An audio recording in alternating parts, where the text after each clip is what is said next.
You ever notice how betrayals don't crash through your front door with sirens blaring? No, they sit quietly like a hardcover on the nightstand, collecting dust until the day you blow it off and open the first page. That's how it began. It was a Tuesday night, one of those weirdly silent ones when you can hear the refrigerator hum and wonder why your life feels like it's buffering. Monica, my wife of 16 years, was in the shower. The steam curling out from under the bathroom door was the only sign she was even in the house. Lately, she'd been elsewhere. Not gone, just misfiled. Anyway, I was looking for a pin. That's all. A pin. I wasn't snooping. I wasn't suspicious. Heck, I wasn't even curious. I just needed to write down a stupid reminder by trash bags. That was the cosmic joke. Trash bags. And then I saw it. Black leather cover. No title. No dust jacket. Just tucked under her old university sweatshirt on the nightstand. Looked like a journal. Monica doesn't keep journals. She says real people don't have time for that. But here it was. And it had a post-it stuck to the inside cover with one word.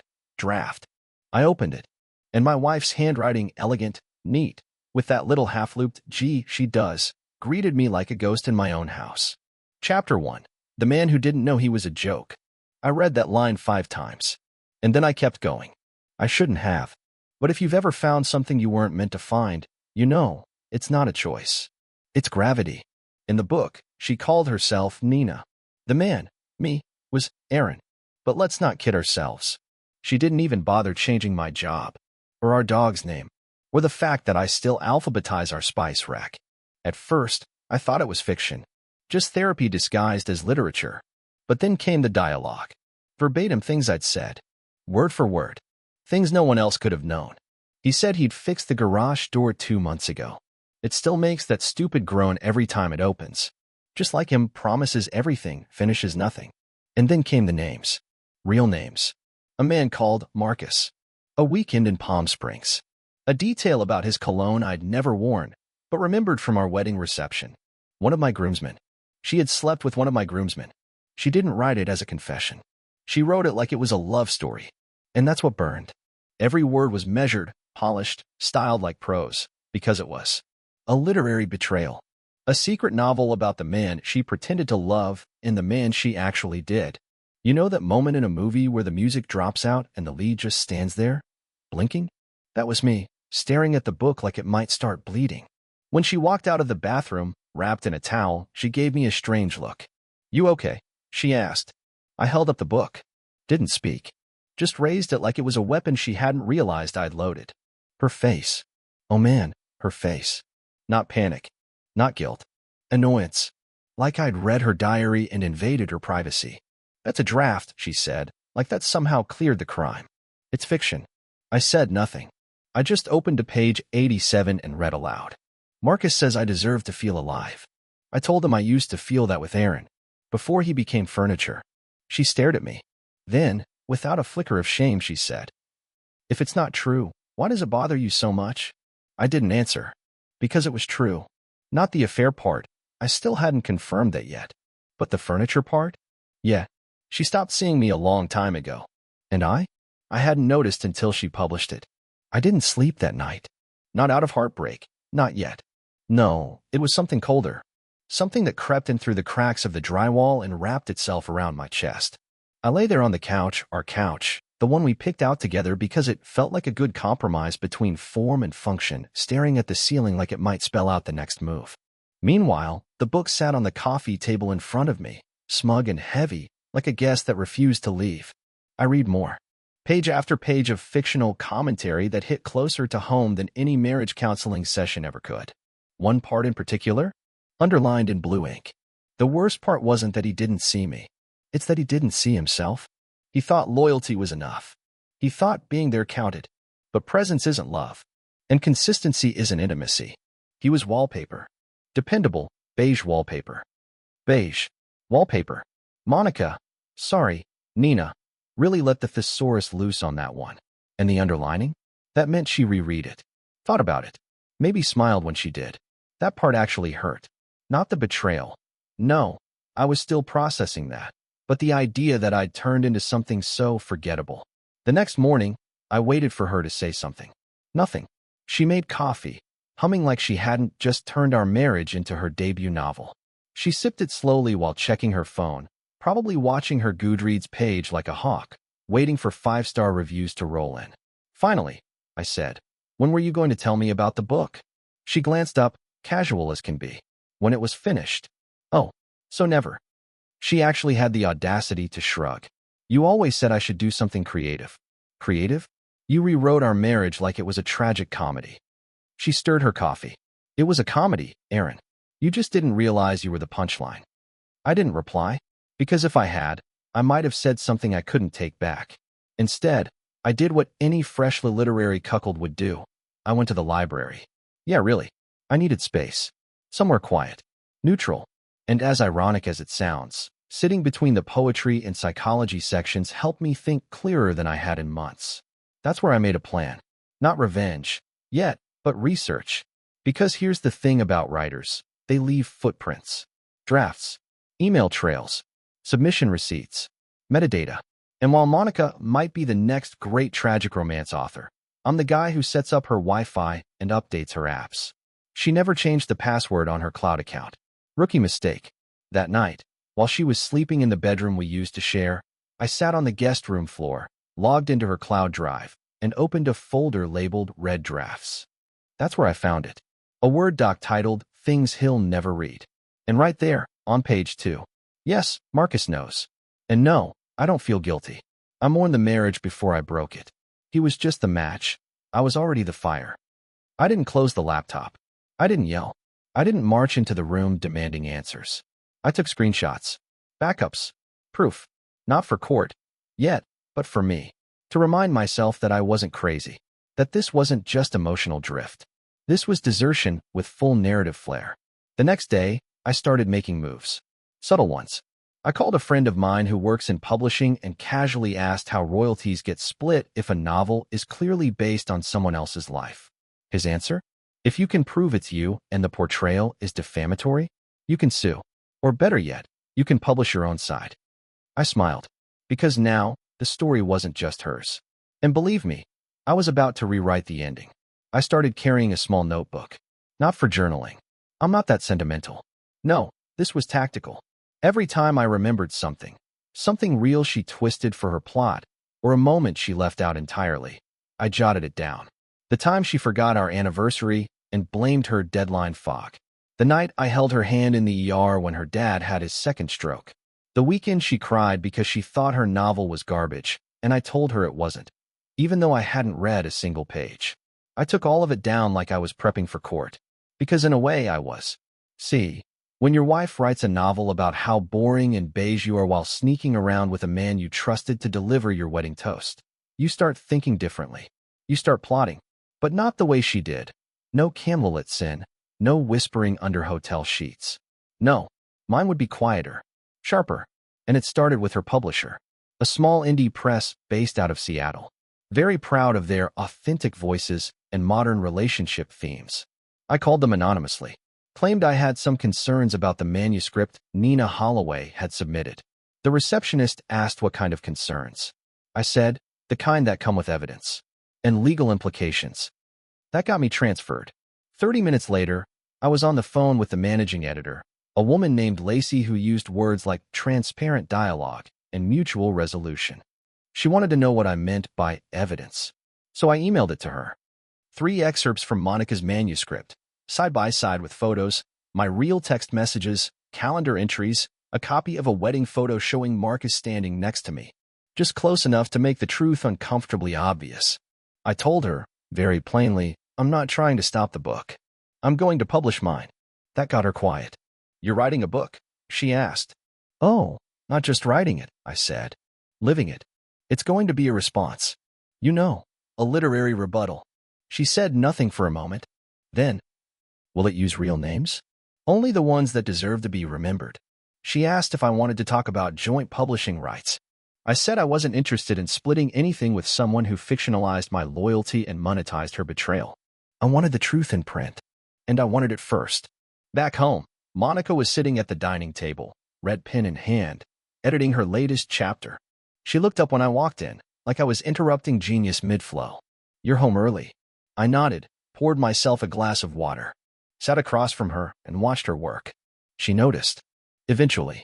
What? She asked, half smiling like I was just being weird again. Just taking notes, I said. She rolled her eyes. Still pretending you're mad? No, I said. I'm preparing a dedication. For what? My book. That got her attention. She laughed, genuinely, like I'd told her I was training to be an astronaut or auditioning for The Bachelor. You're writing a book? She repeated. Yeah, and the dedication is the hardest part. I want to get it right. Oh, please, she said, waving me off. You don't even like writing. That's the thing, I said, standing up. Turns out I do. Then I left the room. She didn't follow. She thought I was bluffing. But every page of her fiction pushed me deeper into my purpose. And the thing about turning into a joke? Eventually, you stop laughing. And you start sharpening the punchline. There's a certain kind of silence that follows betrayal. It's not peaceful. It's not tragic. It's surgical. Like the hum in an operating room before the incision. That's how the house felt. Monica moved through it like nothing had changed, except everything had. She hummed while brushing her teeth, left little makeup smudges on the bathroom mirror, piled her manuscripts on the kitchen table like a queen sorting through royal decrees. And I watched her, not in anger, not even hurt anymore, just with the quiet resolve of someone laying brick by brick for something that wasn't a wall, but a runway. She had no idea I'd already met with a ghostwriter. Her name was Carol, 62 years old. Been through 2 divorces and 1 spiritual retreat in Arizona that changed her outlook and tripled her rates. She didn't ask for sympathy. She asked for structure. How many parts? She asked over the phone. 10, I said. 1 for every year of lies I didn't notice. She liked that. Called it clean narrative symmetry. I told her I wanted my name on the cover, not hers. She said fine, as long as I showed up to every Zoom with clarity and coffee. And I did. Every morning at 6, while Monica slept off whatever fictional hangover she gave her characters the night before, I sat in the den and spoke my side into existence.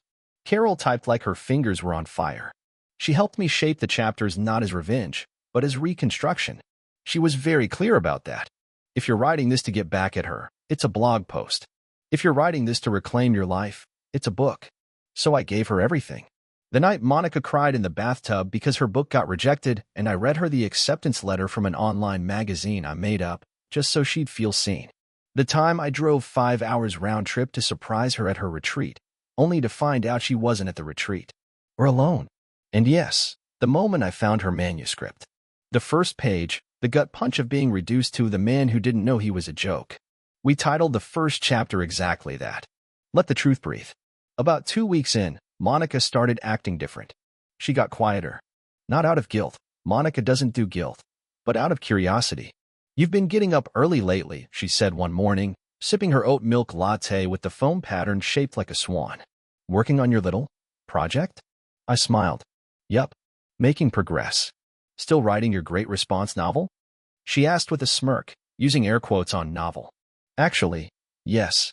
We're on the chapter where you call Marcus the real sunrise. That stopped her mid-sip. She blinked, set the cup down gently, like it had started burning her hands. You read that. You left it out. On purpose, maybe. Or maybe because you assumed I'd never understand metaphors. She said nothing for a moment, then turned, walked out of the room. And that was the shift. She didn't ask questions anymore. But she knew. She felt the traction under my shoes. The smell of change. Not flowers or hope, but finality. The kind of scent you only get when something's burning. The next thing I did was send the manuscript sample to the same editor Monica was working with. Yeah, that editor. Lacey. Her reply came within 12 hours. Sharp. Measured. Surprisingly emotional without losing restraint. This isn't a rebuttal, it's a companion piece. If you're willing to change the names and avoid libel, we'd like to offer you a dual publication deal. I laughed when I read it. Not because it was funny, but because it was perfect. Monica thought she was writing the story. She didn't realize I was writing the other half. 2 books. Same relationship. Different truths.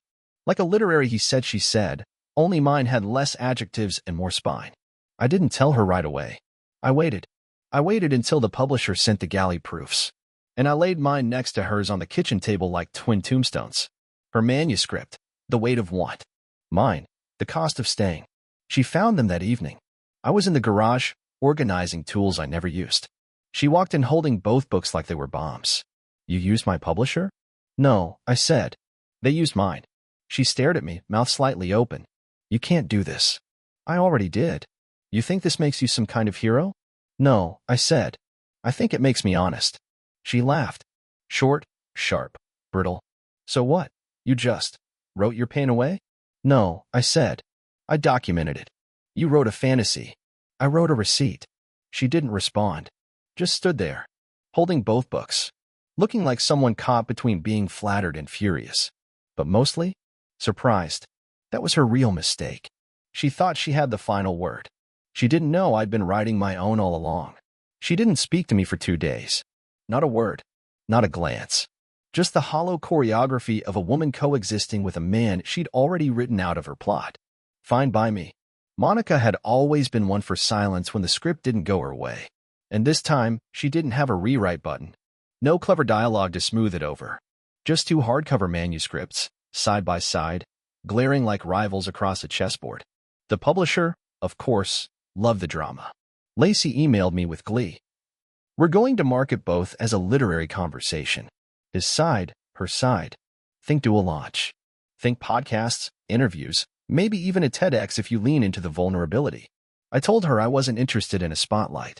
I wasn't trying to brand my pain. I just wanted the story told my way. That seemed to impress her more. The quiet ones always hit harder, she said. I didn't reply. I was too busy editing Chapter 7, the one where Monica used to leave sticky notes with hearts on my steering wheel. And then the note stopped, and I started finding Uber receipts from unfamiliar places in the glove box. Funny how love goes missing like a sock in the dryer. Monica finally broke the silence on a Sunday afternoon. She stood in the doorway of my office, her arms crossed like a lawyer prepping cross-examination. So what happens now? She asked. I looked up from the keyboard. What do you mean? With us? Are we just roommates with rival book deals? I thought about that. About how strange it was that this was the first time she said us in months like it meant something. I leaned back in the chair. There is no us, Monica. There's just the fallout. She stepped further in. You don't even want to talk about it? Talk about what? You wrote a novel explaining why you emotionally checked out of our marriage and used a man who toasted our union as your literary escape hatch. What part of that needs clarification? She opened her mouth, then shut it.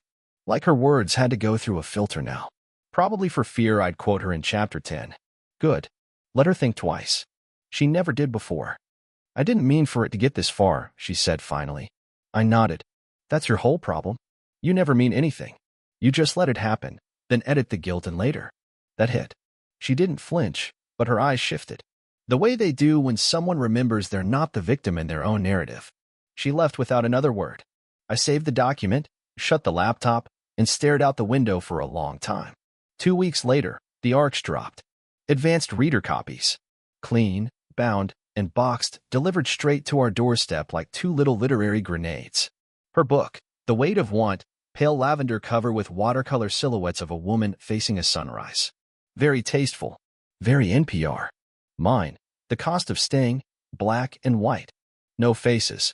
Just a worn doormat and a set of keys hanging by a thread. A few friends got early copies. I didn't tell them what it was about. Didn't have to. The ones who knew, knew. The ones who didn't? They started calling anyway. Dude, this is brutal. Man, I didn't know. You seriously wrote all this? It's raw. Monica's crowd had a different tone. It's so brave, Monica. So real. You really captured the modern woman's voice. I can't believe Erin didn't support your work more. That last one came from a former coworker of hers. She posted it on Instagram under a filtered photo of Monica laughing with a glass of wine. The caption read, "She turned heartbreak into art. Purple Heart #WriterLife." I took a screenshot. Sent it to Carol. Her response? We use this. Chapter 9. Then came the panel invitation. Some independent bookstore was hosting a he said, she said literary night. They wanted both of us to appear, read excerpts, talk about the process, debate the truth. I declined immediately, but then Monica accepted. Of course she did. The stage was her habitat. And when the bookstore coordinator called back and said they'd already announced it, that tickets were already selling, that local media was interested, I said fine, but I set a condition. I go last. The woman hesitated. Traditionally, we alternate chapters. No, I said. I go last. Or I don't show up. She agreed. The night of the event, Monica looked stunning. Classic black dress, soft curls, minimal makeup, the kind of look she always saved for other people. The kind I hadn't seen in years. She smiled for the crowd, waved at familiar faces, and read her passages with practiced ease. All the poetic parts. The ones that made people murmur, MMM, and nod like they understood heartbreak in iambic pentameter. When it was my turn, I didn't read from chapter 1 or 2. I read from the end. Chapter 10, the day I stopped folding the napkins. I used to fold them perfectly, three-point restaurant style. Every night. Just a little act of love. She never noticed. Not once. But when Marcus commented on a dinner party napkin fold she did herself, sloppy, uneven, she smiled like she'd won an award. There were no nods. Just stillness. I closed the book. Love isn't about drama. It's about noticing. And she didn't. Not until I was gone. Monica sat frozen in her chair. Afterward, she reached for me. I didn't flinch. I didn't step back. I just let the moment hang like laundry that was never coming in. Because sometimes the most merciful thing you can do for someone who betrayed you is let them see who you become after they leave. After the reading, I walked straight to the parking lot. Didn't linger. Didn't shake hands. Didn't nod politely to the woman in the front row who mouthed, "So powerful." That night wasn't for them. It was for me. Monica followed, of course. I heard her heels on the pavement behind me, sharp and fast, like someone chasing a bus they swore they didn't want to catch. "Aaron," she called out. I didn't stop. "Aaron," again. Firmer. Closer. Still, I kept walking. It wasn't until she stepped in front of my car door that I looked her in the eye. "Was that really necessary?" she asked. I tilted my head. "You mean reading the part where I folded napkins for someone who thought I was her butler?" She sighed, like I was exhausting her. "You made me look like the villain," she said. I leaned against the car. "No," I said. "You made yourself the main character. I just told the truth from the background." She crossed her arms, the cool night air catching her bare shoulders. "You know that wasn't what the book was about." "Yeah," I said. "That's what makes it worse." There it was again, that flicker. That glint in her eye when reality didn't match her expectations. The same look she gave me when I forgot to compliment her dress at her cousin's wedding, and the same one when I picked the wrong wine at her office party. Always a test. Always a consequence. But this time? No curve. No retake. "I didn't cheat on you," she said suddenly. "You keep writing like I did." I stared at her. Not cold. Not angry. Just finished. "You didn't need to," I said. "You just emptied the room and left the lights on." That night, I didn't sleep. Not because I was upset. That part of me had been cauterized clean. No, I didn't sleep because I had work to do. My book was done. But the plan? The one I'd been quietly refining in the back of my mind, that still had one chapter left. Carol had asked me on our last Zoom, "What's the ending?" I'd smiled. "Cruel," I said. "But clean." She didn't ask for details. That's why I liked her. No therapy. No moral compass. Just structure and syntax. It began with a package. A single hardcover copy of The Cost of Staying, signed by me, addressed to Marcus. No note. Just a post-it inside on page 192. "You were always the toast, never the meal." Then I had it delivered to his office. Hand-delivered, actually, by a courier service. I paid extra for it to arrive right after lunch, when his assistant wouldn't be screening packages. Childish? Sure. But satisfying? Like you wouldn't believe. Next, the storage unit. Because you know what Monica had forgotten in her literary glow-up? The drafts. The early ones. The ones she accidentally saved under the file name novel_real_names_final final. Docs. She'd emailed it to herself months ago, and, genius that she is, backed it up in a shared folder on our old drive. I found it. I printed it. And then I printed 20 more copies. Bound them. Boxed them. Delivered one to Lacey, one to her parents, one to the creative writing department where Monica once gave a guest lecture titled, "Writing Without Fear." No message. No commentary. Just raw manuscript. Unedited. Before the metaphors. Before the name changes. Before she had the foresight to call me Aaron and Marcus Julian. It wasn't defamation. Not technically. It was clarification. Her words. Her choices. Her fiction. Sometimes, the truth doesn't need a stage. Just an audience. The last piece of the plan? Well, that was reserved for Monica. It happened 3 weeks later. A sunny Tuesday. One of those fake spring days when the air smells like it might forgive you. I came home early. She wasn't there. She'd started going to writing retreats again. The ones that lasted just long enough for guilt to rebrand itself as freedom. The house was quiet. The manuscript box was gone from the kitchen. I went upstairs, opened the walk-in closet, and packed. Not everything. Just the things that mattered. A few clothes. My notebooks. The framed photo of me and my brother at Yosemite before the world got complicated. Then I pulled out the envelope. It had been sitting in my dresser for months. Thick. Sealed. Unlabeled. Inside? A copy of the cost of staying. A check for half the advance. Yes, really. Half. And a letter. Monica. You said once that love felt like a weight. You were right. You carried it like it was a burden. I carried it like it was sacred. But here's the thing, both of us were wrong. Love isn't weight. It's wings. And you clipped mine, one sigh at a time. So I'm leaving you with something lighter. A book. A check. And your freedom. Now go make it mean something. Erin. I left it on the bed. Right on her side. Then I walked out the door and didn't look back. It's funny. She once said I was beige wallpaper. But when I finally left, the room collapsed. She didn't call that night. Didn't text the next day. Didn't come looking for me. I expected at least a message. Maybe a half-hearted, "We need to talk," or some vague paragraph about processing everything. But the phone stayed silent. That was Monica's signature move. She never chased the fire after it burned the house down. Instead, she posted a photo on her Instagram, a latte, her manuscript in the background, and the caption. Sometimes letting go is the most radical thing a woman can do. #New Beginnings. She made herself the phoenix. Again, rising from a fire she started while holding the matches behind her back. What she didn't know was that the comments were turning. People had started reading The Cost of Staying. The reviews weren't angry. They weren't messy. They were sobering. I believed her until I read his version. You can be the villain in someone's life without ever screaming. This isn't revenge. This is restraint, bottled in prose. Monica had given the world a confession dressed in metaphor. I gave them a mirror, and people were looking.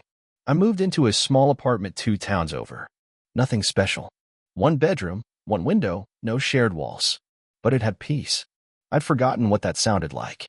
The kind of silence that didn't come with resentment. I kept writing.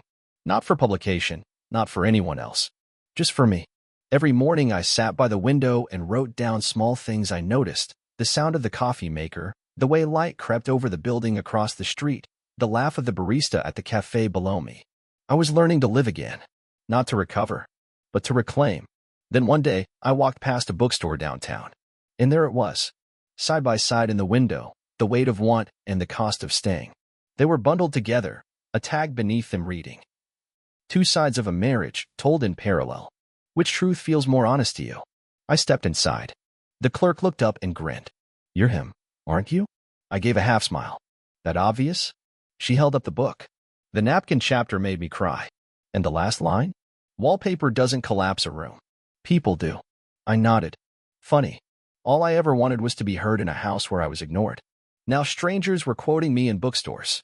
Monica finally reached out. Almost 6 weeks later. An email. No subject line. Just a single sentence. Is there any part of you that still misses me? I stared at it for a long time. Not because I didn't know the answer, but because I realized she still didn't. She wanted reassurance that she hadn't broken me completely. She wanted proof that even after all this, she still lived rent-free in my head. That despite everything, some piece of me still curled toward her in the dark, missing the warmth she pretended to give. I didn't respond. Because if you have to ask if someone misses you, you already know they don't. Revenge doesn't always roar. Sometimes, it signs the divorce papers with a calm hand and walks out in polished shoes. Sometimes, it's an empty chair at her book launch. Or the absence of your name in the dedication. Or the day she sees your book in someone else's hands, hears your words quoted in a podcast, and realizes too late that she's no longer the center of the narrative. She's just a footnote in someone else's clarity. I never went to another reading. Never did another interview. I said what I needed to say. And then I left. That's the part she'll never write about. Because when she sits down to tell the next story, the one where she's finally the victim, she won't understand why the silence hurts more than the anger. But I will. Because silence is what you give people when they've already heard everything. And changed nothing.